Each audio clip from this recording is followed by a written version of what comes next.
অপেক্ষার পরে যে সুন্দর কিছু হতে পারে তার সবচেয়ে সুন্দর উদাহরণ হয়তো এই রেইন লিলি ফুল।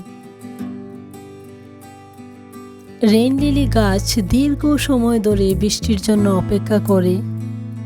তারপর হঠাৎ একদিন বৃষ্টি নামে, আর বৃষ্টি আসার সাথে সাথেই যেন ওদের মধ্যে নতুন প্রাণ ফিরে আসে।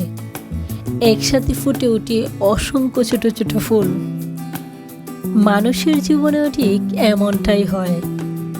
অনেক অপেক্ষার পর হঠাৎ কোনো সুখবর আসে, কোনো কাঙ্ক্ষিত সময় এসে দাঁড়ায় জীবনের দরজায়। তখন মনে হয় এতদিনের অপেক্ষাটা হয়তো বৃথা ছিল না।